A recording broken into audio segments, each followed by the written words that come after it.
هل لك سر عند الله بينك أنت وبين الله؟ الافتتاح في هذا المؤتمر، مؤتمر بناء الجسور بين المذاهب الإسلامية. تبدأ الآن الجلسة الرئيسة، وأدعو سماحة الشيخ فضل الرحمن بن مفتي محمود أمير جمعية علماء الإسلام في باكستان لإلقاء كلمته، فليتفضل. بسم الله الرحمن الرحيم. الحمد لله الذي أمرنا بالوحدة والائتلاف ونهانا عن التفرق والاختلاف، وجعل الاجتماع على الحق نعمة، وجعل التنازع والفرقة سبباً للفشل والضياع. والصلاة والسلام على من بعثه الله رحمة للعالمين، وبعد. معالي الأمين العام لرابطة العالم الإسلامي، رئيس هيئة علماء المسلمين الشيخ الدكتور محمد بن عبد الكريم العيسى، أصحاب السماحة، أصحاب المعالي، أصحاب الفضيلة، والإخوة الحضور الكرام، السلام عليكم ورحمة الله وبركاته. بداية أتقدم بأسمى آيات الشكر والتقدير إلى خادم الحرمين الشريفين الملك سلمان بن عبد العزيز آل سعود، وولي عهده الأمين صاحب السمو الملكي الأمير محمد بن سلمان بن عبد العزيز، على ما يبذلونه من جهود عظيمة في نصرة الإسلام وتعزيز وحدة المسلمين وخدمة الحرمين الشريفين، والدفاع عن القضايا الأمة العادلة، وجهودهما العظيمة في خدمة الدين وحفظ المقدسات ورعاية المسلمين في كافة أنحاء العالم، وتقديمهم رؤية جامعة للأمة الإسلامية يحملون لواءها، ويجتمع المسلمون تحت رأيتها ليتبوؤوا المكان اللائق بهم بين الأمم.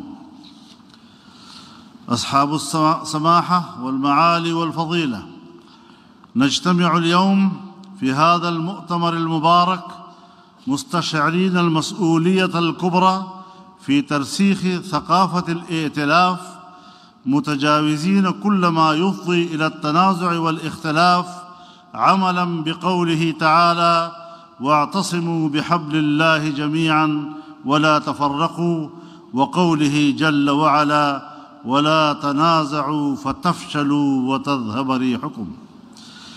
إن الأمة الإسلامية اليوم أحوج ما تكون إلى كلمة سواء تجمع شملها وتوحد صفها وتصون مقدساتها، فما أحوجنا إلى التقارب والتفاهم وتجاوز القضايا الخلافية، فالقوه في الوحدة، والضعف في التنازع والفرقة. فالقوة في الوحدة والضعف في التنازع والفرقة. إن الاختلاف سنة كونية ورحمة إلهية إذا أحسن التعامل معه، وكان سلف الأمة يختلفون في المسائل، ولكنهم قلوبهم كانت متآلفة ونفوسهم كانت صافية، ولم تكن للخلاف بينهم أثر في وحدة الصف، بل كانوا يقولون: رأينا صواب يحتمل الخطأ، ورأي غيرنا خطأ يحتمل الصواب.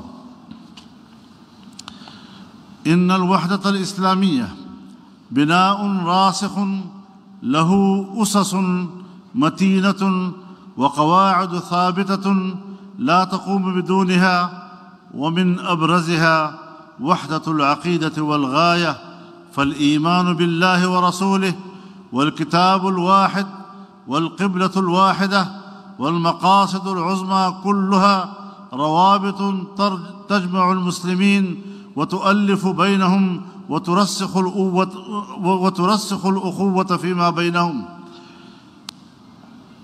الشورى والحوار، فالحوار الصادق والاستماع إلى الآراء المختلفة وتبادل وجهات النظر هو السبيل إلى إزالة أسباب الشقاق ووسيلة إلى تقريب القلوب.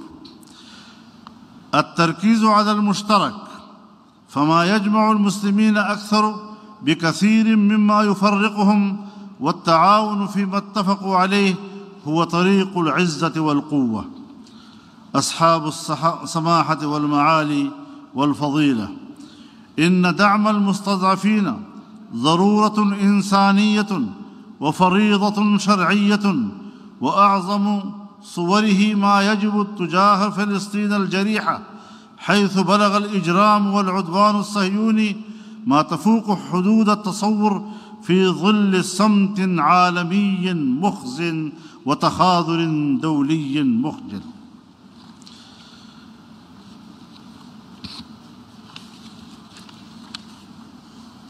فلا بد من توحيد الصف في سبيل نصرة المظلومين وحماية المقدسات ونصرة المستضعفين من الرجال والنساء والولدان الذين لا يستطيعون حيلة ولا يهتدون سبيلا.